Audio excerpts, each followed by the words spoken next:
વારાંગના અર્ધાંગના. લેખક દિલીપ રાવલ. દિગ્દર્શક પ્રોફેસર સવિતા સોંધી. સંગીત દર્શન ઝવેરી. પ્રકાશ આયોજન નિશાંત ભટ્ટ. સેટ ડિઝાઇન ચેતન કન્યા. કલાકારો ઋતુ સોની, વિશ્વા મહેતા, નિધિ કોન્ટ્રાક્ટર, માનસી દેસાઈ, રુદ્ર અમલસાડવાલા, પ્રથમ ચૌહાણ, પ્રિયન મેવાડા, વિષ્ણુ રાણા, યશસ્વી મહિડા. બેકસ્ટેજ સ્નેહા મોરકર, દિશા મોરકર અને ધવલ દેવાની. તો પ્રસ્તુત છે પ્રોફેસર સવિતા સોંધી દિગ્દર્શિત અને દિલીપ રાવલ લિખિત વારાંગના અર્ધાંગના.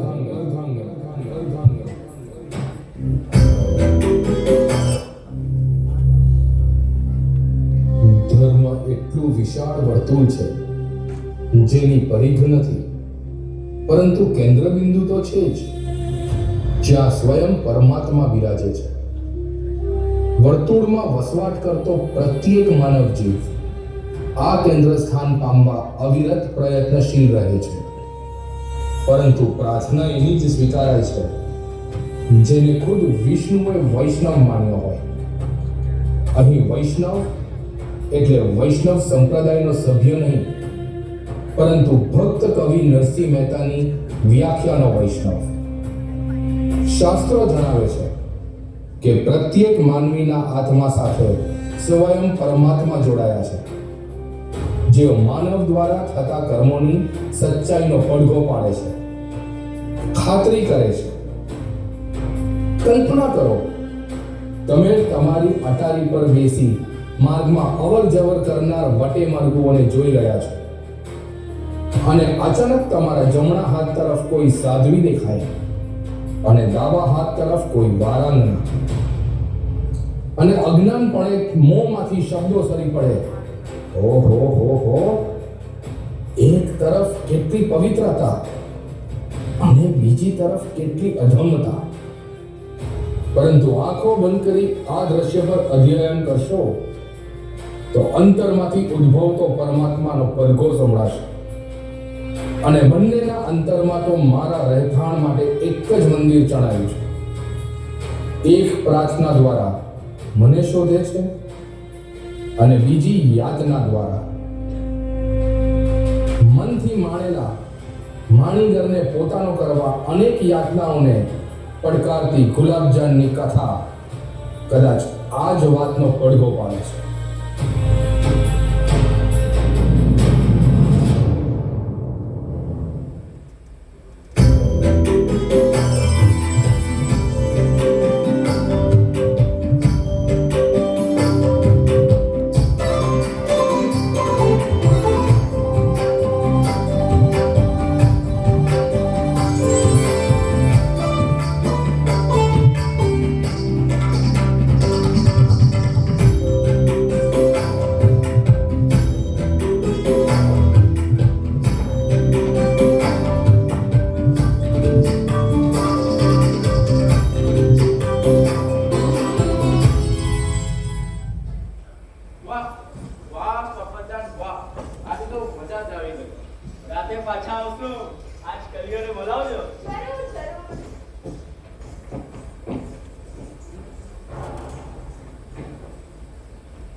જવાની તૈયારી કરો.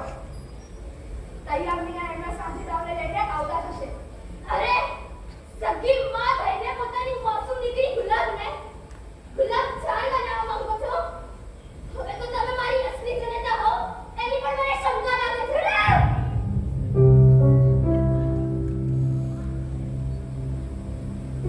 કે કડવી વાસ્તવિકતા દેખાડી તો પોતાની મનથી મીઠી માતા કડવી લાગે.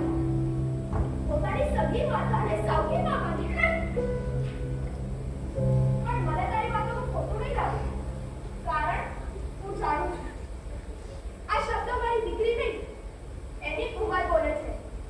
તેના મગજ પર સવાર થયેલો પ્રેમનો પિશાચ બોલે છે. ઠીક છે, મારા પ્રેમનો પિશાચ જ્યારે મને આ ગંદકીમાંથી બહાર કાઢશે ને ત્યારે હું દુનિયાને ચિલ્લાઈને કહીશ જગત જઈને પરમેશ્વરનું પ્રતીક માને છે. એવી મારી માં મને પોતાની દીકરીને નચાવી લોક તમાશાનું સાધન બનાવે છે.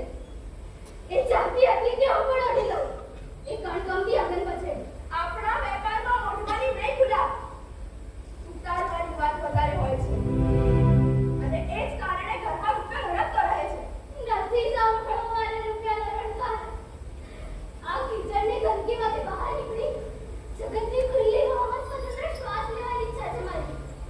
ભગવાન ભલી ઈચ્છાદાર જિંદગીનો રસ માણવો છે મારે. ઈચ્છાદાર જિંદગી? ગુલાબ, હું તને કઈ રીતે સમજાવું કે કોઠાના માહોલમાં હું શેરી સંખ્યાને આ સમાજ ક્યારેય ઈચ્છાતી નજરથી જોતો નથી. ક્યારેય નહીં. તમારા આ શબ્દો સમજાવે છે કે મને મળનારા સન્માનપૂર્વક જીવનનો વિચાર તમને ચલાવી રહ્યો. શું બોલી તું? હું તારાથી જલું છું.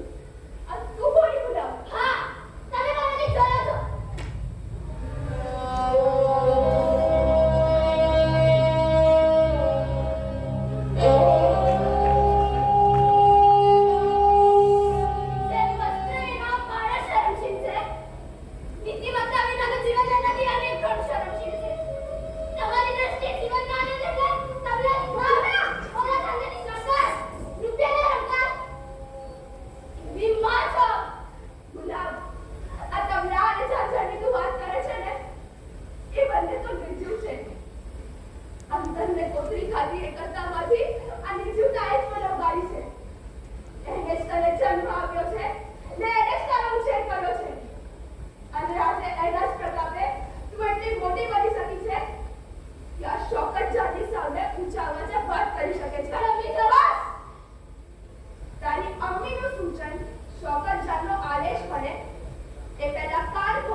યુવાનીની આબરૂમાં તડપતા છોડી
સામાના બનાવવામાં નહીં, માત્ર સ્ત્રીનો દેહ તૂટવામાં રસ ધરાવે છે. મને ડર છે કે ના બેટા, મારો કુમાર એવો નથી. એ તમારા જેટલો જ શુદ્ધ અને નિર્મળ પ્રેમ કરે છે મને. હું તમને બે હાથ જોડીને પ્રાર્થના કરું છું. આજે સાંજે અહીં આવશે, મારા હાથની માંગણી કરશે. આપ આશીર્વાદ સાથે અમને હસતી મુખે વિદાય કરશો ને અમીજાન? જો આજ તારો અંતિમ નિર્ણય હોય તો ઠીક છે, પરંતુ મારી એક શરત છે. શરત? બોલો અમીજાન, શી કિંમત લગાડી છે કુમારને ગુલાબ સોંપવાની? કિંમત તો વેપારની લેવડ-દેવડના સોદામાં હોય. મારી દીકરીનો વેપાર નથી કરવો, એટલે લગ્ન પછી તારા કુમારે આપણી સાથે આ કોઠામાં રહેવું પડશે. આ કેવી વાત કરો છો અમીજાન? આ કઈ રીતે શક્ય બને? તમે તો જાણો છો કે તમે હું એક કવાયક છું. આ સમાજ મને ઇજ્જતની નજરથી જોતો નથી. પણ ગુલાબ તું, શોકત બાદની દીકરી ગુલાબ, આના સિવાય તારી પણ કોઈ અલગ ઓળખાણ નથી. તને જન્મ આપીને હું એક કવાયક માતા બની. તારી માતા હોવા છતાં મેં તારી જિંદગી બરબાદ કરી નાખી. હવે તું શું કુમારની પત્ની બનીને કુમારની જિંદગીની બરબાદી ઈચ્છે છે? મારી વાતો તારા વચનો કંટાળી નાખશે દીકરા. કે લગ્ન પછી પણ તું કુમારની પત્ની તરીકે નહીં, કુમારની રખાત તરીકે છોડ. બસ કર અમીજાન, પંચાસુરમાં વાત કરવાનું બંધ કર ગુલાબ. ગુજરાતમાં ગઝલો ગાવા તેને સાચવી રાખ. જાણે છે ને, શોકત ચાલે ઊંચા અવાજે વાત કરવી પસંદ નથી. અંતિમ વાત કહું છું, કુમારને પોતાના હૃદયમાંથી ધકેલી નાખ. એ સમાજનું સંતાન છે, જેમાંથી કોઈ આપણું થયું નથી, થવાનું નથી અને થશે પણ નહીં. પણ અમીજાન, અમીજાન, શું માં કહે છે કુમાર મારો નહીં થાય? શું મને શેરડીના કૂચાની જેમ કચરામાં ફેંકી દેશે?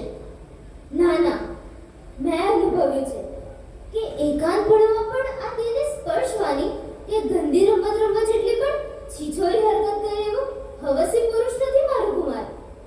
એની આ વિચારશૈલીને લીધે જ તો હું એના પ્રેમમાં પડી છું.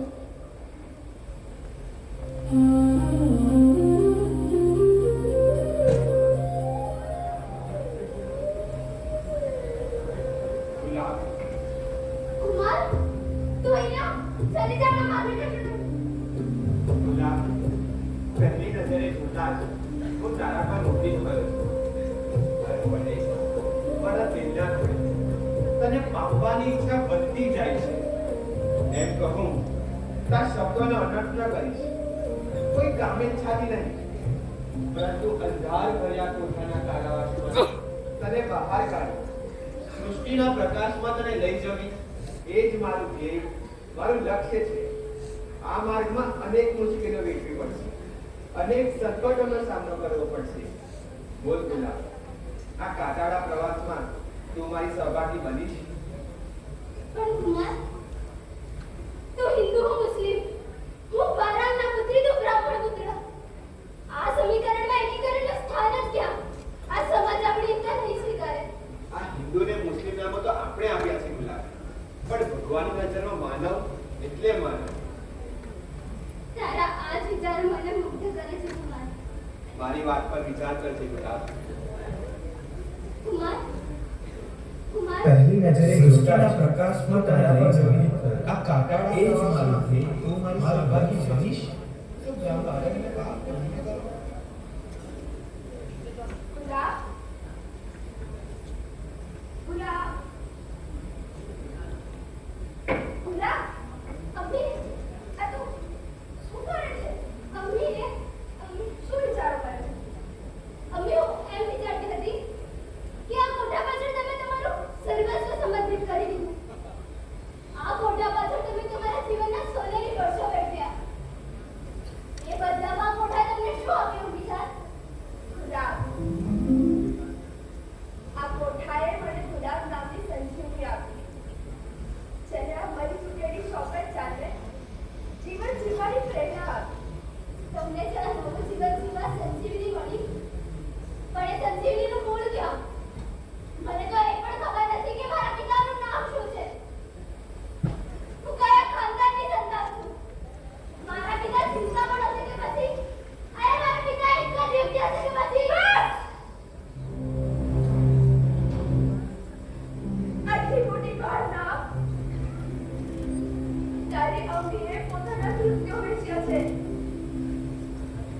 પોતાની રૂહ નહીં. એને ક્યારેય પોતાના જિસ્મની લીલાવી નથી કરી. ક્યારેય નહીં. તારા પિતા વિશે જાણવું છે ને તારે? તો જાણ. લગ્નના સોનેરી સ્વપ્ન દેખાડી એ નારાજ હવે મને કુંવારી કન્યામાંથી ઓરત બનાવી દે. મને ધીસી શું ધીરે અને મને પરવડતાની જાણ રાખો. મને રજત કરી.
ગુલાબનો જન્મ કયા સંજોગોમાં થયો છે તેનો ઉછેર કેવી રીતે ગયો છે તે બધું હું રજે રજ જાણું છું. અને છતાં પણ તમે એની સાથે લગ્ન કરવા માંગો છો? જી, હું આપને પણ અંધારામાં નહીં રાખું. હું એ પણ નથી જાણતો કે હું કોણ છું. હિન્દુ છું, મુસ્લિમ છું, શીખ છું કે ઈસાઈ છું. આ તો મારા માતા પિતાને પણ જોયા નથી. મારી પરવરિશ તો અનાથાલયમાં થઈ છે. તાના આચાર્યએ જણાવ્યા પ્રમાણે હું સમજણો પણ નહોતો થયો. એ સમયે એક કાર એક્સિડન્ટમાં મારા માતા પિતા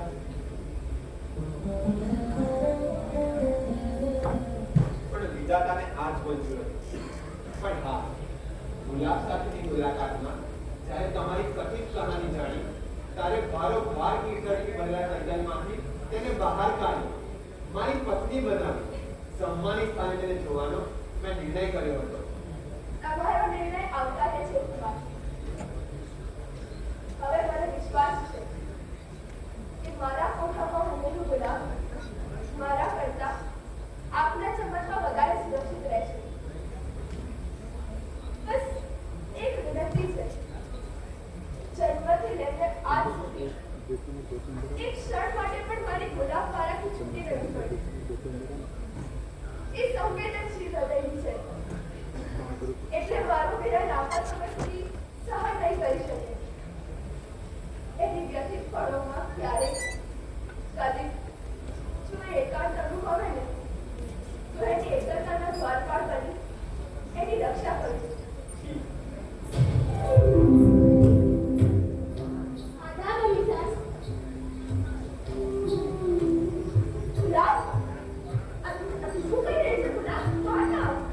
ભાનમાં આવી છું એટલે જ માતા બાળકને ઘરમાં બચાવું. મમ્મી સાસ, મેં આપણી અને કુમારની બધી વાતો સાંભળી. એક મિનિટ. કુમાર, મને માફ કરશો. મેં આપનો વિશ્વાસઘાત કરવાનો ઘોર અપરાધ કર્યો છે. પણ આપ જ્ઞાની છો, યુવાન છો, ખૂબસૂરત છો. આપની વાણી અને વર્તનમાં આકર્ષણ છે. આપને બીજી ગુલાબ મળી રહેશે. પણ અંબિજાને બીજી ગુલાબ નહીં મળશે.